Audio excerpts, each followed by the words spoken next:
एवं सभा में उपस्थित सभी गणमान्य जनों को मेरा प्रणाम।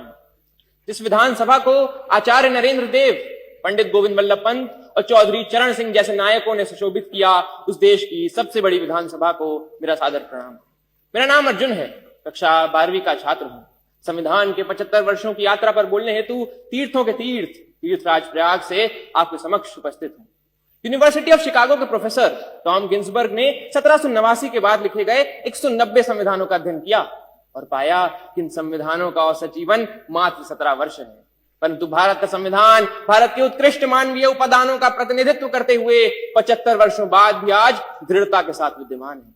यह इसलिए भी क्योंकि भारत का संविधान मात्र 2 वर्ष 11 महीनों के विमर्श से तैयार हुआ एक दस्तावेज नहीं, अपितु 200 वर्षों की सतत साधना से परिणित नवनीत है। ये यात्रा एक राष्ट्र के रूप में हमारी आत्मा का, हमारी सामूहिकता का उत्सव है। प्रसिद्ध जर्मन दार्शनिक इमैनुअल कांट ने अपनी पुस्तक क्रिटिक ऑफ प्रैक्टिकल रीजन में लिखा था कि constitution to be just must achieve the highest level of possible freedom for human individuals. Kant किसी वैचारिकता को अपनी समस्त समग्रता में समेटने का काम संविधान ने किया और एक समावेशी लोकतंत्र संजोया।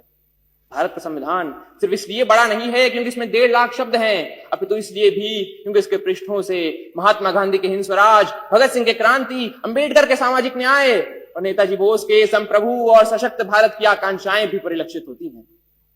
संविधान की यात्रा सरल नहीं रही है। अगर इसने 24 अप्रैल 1973 को केशवानंद भारती निर्णय के रूप में रक्षा का प्रयास देखा तो 1975 में आपातकाल के रूप में प्रहार भी देखा।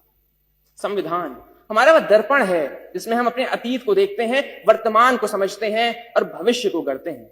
हमें यह भी समझना होगा कि संविधान साधन है, साध्य नहीं। अब वो हमें जमीन तैयार करके तो दे सकता है, परंतु उस पर फसल बोने का काम हमारे ही जिम्मे है। ऐसे में हमें समझना होगा कि हमें एक ऐसे राष्ट्र का निर्माण करना है जिसके 6 स्तंभ हों: समता, समृद्धि, समन्वय, संस्कृति, सेवा और समर्पण। एक ऐसा भारत जहां हर व्यक्ति कह सके मैं भारत हूं और भारत मुझ में। जहां विश्व में तमाम जगह संवैधानिक मूल्यों के लिए, मताधिकार के लिए आंदोलन देखे गए, वहीं भारत में सहजता से प्राप्त मताधिकार एवं मौलिक अधिकारों ने शक्ति का संचार किया। हमारा ये कर्तव्य है कि हम एक ऐसे राष्ट्र का निर्माण करें जिसमें हर हाथ को अवसर मिले, हर सपने को ऊंचाई मिले और उसे पूरे करने का नैतिक साहस मिले। अंत में इतना ही कि हमने तहरीर की है कागजों पर सदियों की बातें, हमने तहरीर की है कागजों पर सदियों की बातें, संविधान यूं ही नहीं, हर लफ्ज में एक कौम की सांसें। धन्यवाद।